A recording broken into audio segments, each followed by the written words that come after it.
Welcome back to Human Behavior Lab. I'm New York, your host and observer. Today, we're examining something that has become deeply embedded in modern life, the pursuit of viral fame, and the psychological structures that drive people to take extraordinary, sometimes dangerous risks for attention on social media. Hi everyone, I'm Juan. And honestly, New York, this topic hits close to home. I see videos every day where people are doing things that seem completely irrational. Like, why would someone risk burning their house down for a video? It doesn't make sense to me. That question, why would someone do that, is precisely what we'll explore today. We've gathered several recent news stories that illustrate this phenomenon: a dangerous stovetop hack that went viral, a car driven onto a golf driving range, fan fights at baseball games, and even conspiracy theories about staged events. Each reveals something fundamental about human psychology in the digital age. It feels like everywhere I look, someone is doing something extreme just to get noticed. Is this actually getting worse? Or are we just more aware of it now? An excellent question. The behavior itself isn't new. Humans have always sought attention and status. What has changed is the scale, speed, and the reward mechanism. Let's begin our analysis with the first case, the viral stovetop hack that raised serious fire safety concerns. According to reports from Times Union, a video demonstrating a so-called stovetop hack went viral on social media platforms. The hack purported to show a clever shortcut for cooking or using the stove in an unconventional way. However, fire safety experts quickly raised alarms, warning that following this hack could lead to serious fire hazards. I think I saw something like this. People were sharing it like, "Oh, this is so smart." But then firefighters were saying, "Please don't do this."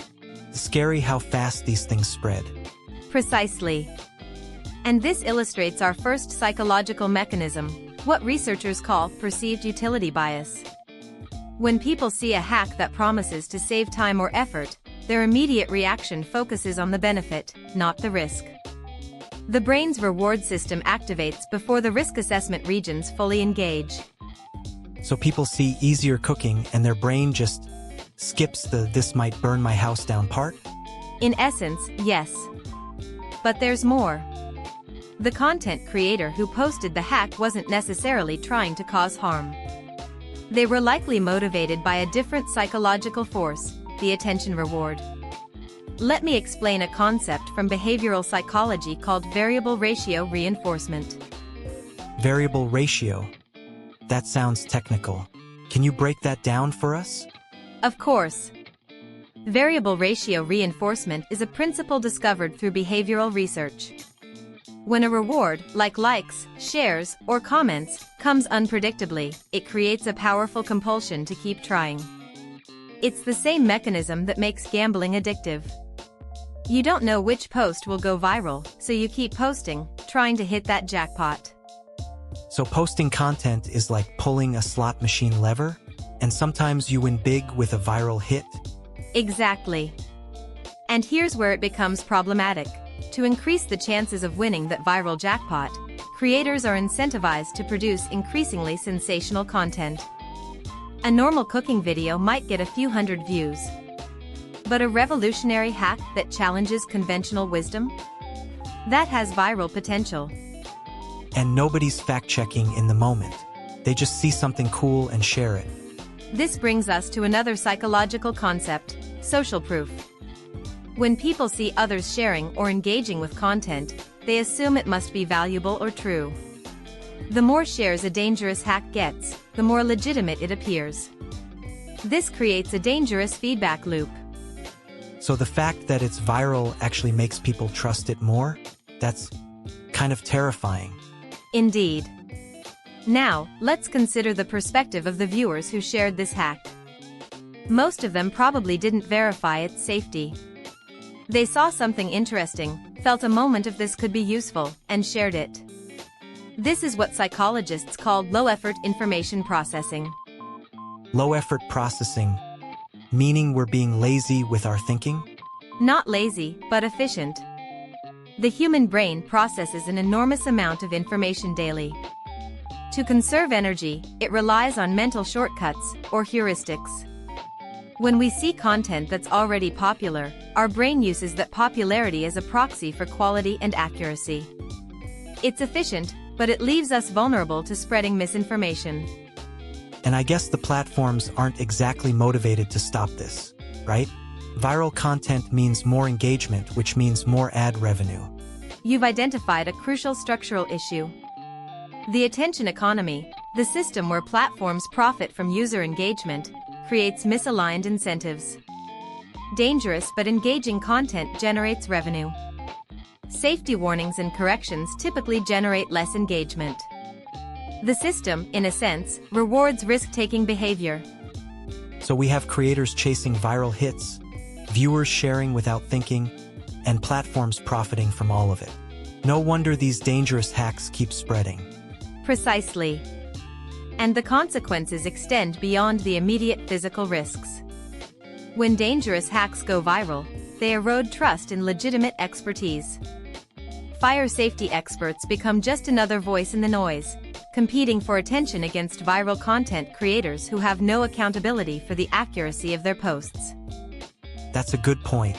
I've seen comments where people dismiss expert warnings as hating on the creator. Like, why would we trust some random TikToker over actual firefighters? That reaction, dismissing expertise as hate, is another psychological phenomenon worth noting. It's a form of identity protective cognition. When people have emotionally invested in a piece of content or a creator, contradictory information feels like a personal attack. They defend their choice to share or believe the content, even in the face of expert evidence. Wow. So it's not just about the hack itself. There's this whole web of psychological forces keeping these dangerous ideas alive. Indeed. And this pattern repeats across many viral phenomena. Let's move to our next case, which demonstrates how the pursuit of viral content can lead to even more extreme behavior. A video circulated widely on social media showing a car driving onto a Topgolf driving range. For those unfamiliar, Topgolf is a modern golf entertainment complex where players hit golf balls from climate-controlled bays at targets on an outdoor range. The video showed a vehicle actually driving on the range itself, an obviously dangerous and unauthorized action. I saw this video. It was wild. People were hitting golf balls, and suddenly there's a car just driving through? Like, what was the driver even thinking? That question, what were they thinking, leads us to an important psychological analysis. This behavior goes beyond simple risk-taking. It represents what researchers call sensation-seeking behavior combined with performative risk-taking. Performative risk-taking? So they were taking risks specifically because they wanted an audience? Exactly. In pre-digital times, risky behavior was often private or shared only with immediate peers. Today, the knowledge that an action could be recorded and shared with millions fundamentally changes the risk-reward calculation. The potential reward, viral fame, social media followers, potential monetization, can outweigh the immediate physical and legal risks. It's like the old saying, pics or it didn't happen. But now if it's not viral, why even do it? An astute observation. This leads to what sociologists call the spectacle society, a condition where authentic human experience is replaced by performed experience designed for observation. The car on the driving range wasn't about transportation or any practical purpose. It was entirely about creating a spectacle. But here's what I don't get. Didn't they worry about getting in trouble? Like, that's got to be illegal, right? This touches on another psychological mechanism, temporal discounting. Humans naturally undervalue future consequences compared to immediate rewards. The immediate reward is the thrill and potential viral fame. The consequences, legal trouble, social backlash, feel distant and abstract in the moment of action. So in the moment, their brain is just going, this is going to be so viral, and not, this could get me arrested? Partially, yes. But there's another factor, the optimism bias. Most people believe they are less likely than average to experience negative outcomes. The driver likely thought they could pull off the stunt without consequences, even as they watched others face consequences for similar behavior. It's like how everyone thinks they're a better than average driver. We all think we're the exception. Precisely. Now, let's consider the audience reaction. Many people who viewed this video found it entertaining. They shared it, commented on it, engaged with it. This creates what we might call a marketplace of risk, where consumers of content indirectly encourage risky behavior by rewarding it with attention. Wait, so by watching and sharing, we're kind of part of the problem? That's uncomfortable to think about. It is uncomfortable, but it's an important structural observation. This isn't about assigning blame, but understanding the system. Every view, share, and comment is a signal in the attention economy. When risky behavior generates engagement, algorithms learn to promote similar content, and creators learn to produce it. So it's like we're all training the system, and the system is training us in this big feedback loop. That's an accurate structural description. The technical term for this is algorithmic reinforcement learning. Both human users and algorithmic systems are constantly adjusting their behavior based on feedback. The system optimizes for engagement. Humans optimize for social reward. Is there any way to break this cycle? It feels like we're stuck in this loop where stunts keep getting more extreme. Understanding the mechanism is the first step. Some platforms have begun implementing policies that reduce the visibility of dangerous stunts, but enforcement remains inconsistent. The deeper challenge is that engagement-driven business models fundamentally conflict with content safety. This brings us to our next topic, where we'll see how the pursuit of viral attention manifests in yet another context. A video of a fight between fans at a Rangers-Yankees baseball game went viral across social media platforms. The footage showed a physical altercation in the stands, captured by other attendees and rapidly shared online. Sports Illustrated reported on the incident, noting how quickly the video spread across various platforms. Ugh, I've seen so many of these fan fight videos. They're everywhere. And honestly, they make me uncomfortable. Why do people film fights instead of trying to help? Your reaction touches on several psychological phenomena. First, let's address why people choose to film rather than intervene. This relates to the bystander effect, a well-documented phenomenon where the presence of others reduces the likelihood that any individual will take action. I've heard of that. Like, the more people who see something happening, the less likely anyone is to help because they think someone else will. Correct. But there's a modern evolution of this phenomenon. In the past, bystanders might have simply watched passively. Today, they actively document. This creates what researchers call digital bystanding, where the act of recording becomes a substitute for intervention, allowing the bystander to feel they are doing something while actually not addressing the situation. So instead of someone else will help, it's become, I'm helping by documenting this? That's a pretty convenient excuse. From a psychological perspective, it serves a self-protective function. Intervening in a fight carries real physical risk. Filming carries minimal physical risk while providing potential social reward if the footage goes viral. The brain's risk-reward calculator often favors filming over intervention. But what about the people actually fighting? Why are they getting into physical altercations at a baseball game in the first place? Multiple factors converge in sports fan violence. There's social identity theory, where people derive part of their identity from group membership. When someone insults your team, it can feel like a personal attack. Add alcohol, which impairs judgment and increases aggression, and you have a volatile combination. But fights at games have always happened. What's different now? The presence of cameras changes the dynamic significantly. There's evidence that some conflicts may be partially performed for the camera. Even if the fighters aren't consciously performing, the knowledge that their fight might be broadcast adds a dimension of spectacle to what would otherwise be a private conflict. So people might actually be fighting harder or longer because they know they're being watched. That's disturbing. It's what sociologists call performative violence. The audience, both immediate and potential online viewers, becomes part of the conflict dynamic. The fighters may feel a need to not back down in front of the camera, extending or escalating the confrontation. And then the people filming are hoping to catch something dramatic for their viral moment. This creates a perverse incentive structure. The filmer wants dramatic content. The fighters, consciously or not, may perform for the camera. The result is longer, more intense conflicts that generate more engaging footage, a self-reinforcing cycle. What about the people watching these videos? Why do we click on fight videos even when we know they're disturbing? This relates to what psychologists call morbid curiosity, an evolved tendency to attend to potentially threatening or dangerous situations. In ancestral environments, watching a conflict might provide survival information: who is dangerous, what triggers violence, how to avoid similar situations.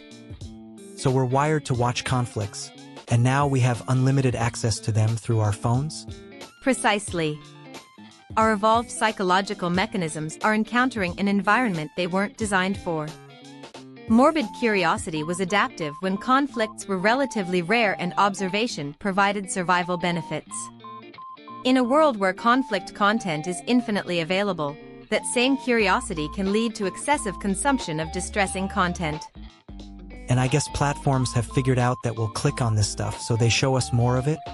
The algorithms optimize for engagement, and conflict content generates significant engagement. This is the structural problem.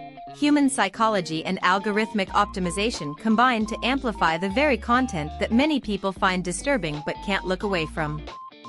Feels like we're trapped. Our own psychology is being used against us. I wouldn't frame it as being used against us. That implies intentional manipulation.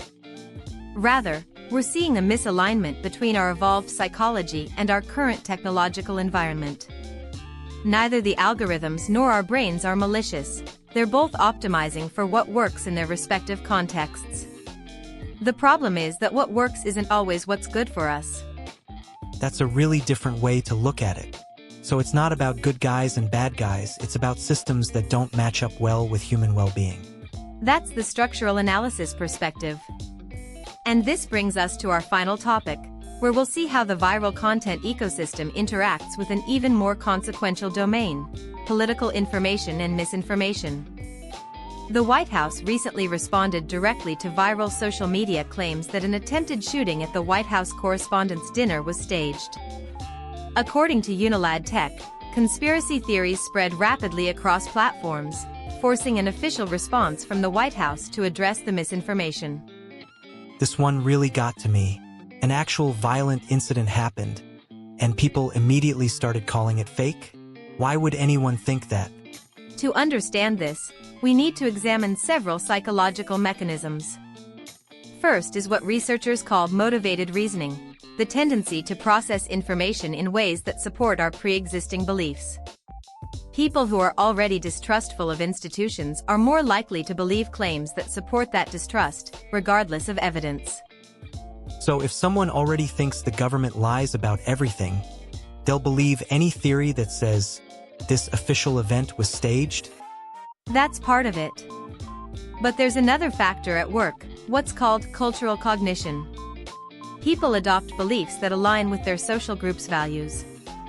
Believing certain conspiracy theories isn't just about the theories themselves, it's about signaling group membership and identity. So believing the staged theory is like wearing a team jersey? It shows which side you're on. An apt analogy. Now, let's consider why these theories spread so rapidly. Viral misinformation often contains specific characteristics that make it highly shareable. It's surprising, it reveals hidden truth, and it makes the sharer appear to have special knowledge. I get that. Sharing a secret truth makes you feel smart, like you know something others don't. Exactly. This taps into what psychologists call need for uniqueness, a fundamental human desire to feel special or distinctive. Sharing exclusive information, even if that information is false, satisfies this need. The conspiracy theory spreader gets social attention and feels they are in the know. But doesn't anyone check if it's true before sharing? Here we encounter another phenomenon, the continued influence effect. Research shows that even when misinformation is corrected, the original false belief often persists. The White House can issue a denial, but for many people, the seed of doubt has already been planted. So the correction doesn't really work? That's depressing. It works partially, but not completely. The human mind tends to remember the narrative, the story, even after learning that specific facts are wrong. The conspiracy theory creates a compelling story, powerful people staging events to manipulate the public. That narrative structure is memorable and emotionally resonant. And I guess a dry official statement saying, "This is false," doesn't have the same emotional impact? You've identified the core problem. Corrections are often factual but emotionally flat. Misinformation is frequently emotional and narratively compelling. In the competition for attention and memory, the emotional narrative often wins. Is there anything that can be done about this? It feels like misinformation just keeps spreading faster than truth. Understanding the psychological mechanisms is the first step. Some interventions show promise: pre-bunking, warning people about misinformation tactics before they encounter them, has demonstrated effectiveness in research settings. Teaching critical thinking and media literacy also helps. But these things take time. Meanwhile, viral misinformation spreads in minutes. This is the structural challenge of our information ecosystem. The systems we've built for sharing information optimize for speed and engagement, not accuracy. Human psychology, shaped by evolution for a very different information environment, is not naturally optimized for the current landscape. So what you're saying is, we're basically using Stone Age brains in a digital world. That's a vivid but accurate simplification. Our psychological mechanisms evolved to handle information from trusted sources in small communities. We're now processing information from billions of sources, many of which are optimized to trigger our psychological vulnerabilities. That's a lot to take in. Is there any hope? Awareness is itself a form of protection. When we understand why we're drawn to certain content, we can pause and reflect before engaging. We can choose to verify before sharing. We can recognize when our emotions are being manipulated for engagement. The goal isn't to eliminate our psychological tendencies, they're part of being human, but to build awareness that helps us navigate the digital landscape more consciously. So it's about being more aware of our own minds? That actually gives me some hope. Indeed. And with that, let's move to our concluding thoughts on what all of this means for how we live in the attention economy. We've examined 4 distinct phenomena today: dangerous viral hacks, reckless stunts for views, the filming and sharing of conflicts, and the rapid spread of conspiracy theories. Each reveals different aspects of how human psychology interacts with the attention economy. It's kind of overwhelming when you see it all together. We've got variable ratio reinforcement making us addicted to posting, social proof making us trust viral content, temporal discounting making us ignore future consequences, and motivated reasoning making us believe things that aren't true. You've synthesized the key mechanisms well. But I want to emphasize, these psychological tendencies aren't flaws. They're features of human cognition that served us well in different environments. The challenge is that our technology has outpaced our evolution. So we're not broken. Our environment just changed really fast? Precisely. And this perspective matters because it shifts us from a frame of blame to a frame of adaptation.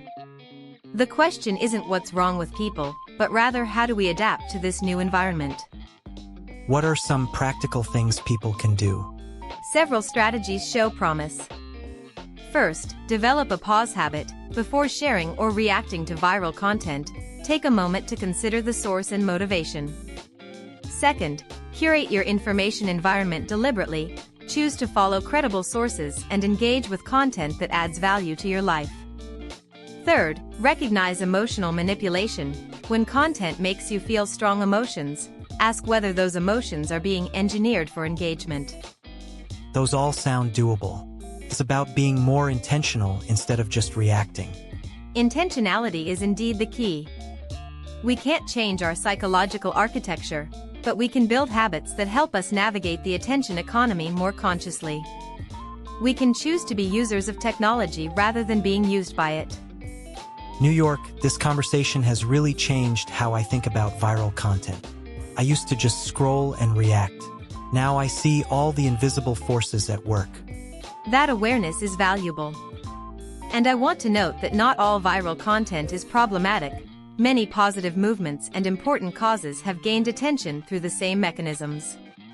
The structure is neutral. The outcomes depend on how we engage with it. That's a good point. It's not all bad. We just need to be smarter about it. Indeed. The attention economy isn't going away. Our task is to understand it, navigate it consciously, and perhaps advocate for structures that better serve human well-being. Thank you for exploring these complex topics with me today, Juan. Thank you, New York. This was really eye-opening. And to everyone watching, I hope this helps you think a little differently next time you see something going viral. If you found this analysis valuable, please consider subscribing to Human Behavior Lab. We'll continue to examine the psychological structures behind the events and trends shaping our world. Until next time, observe deeply and think structurally. See you next time. And remember, just because something's viral doesn't mean you have to catch it.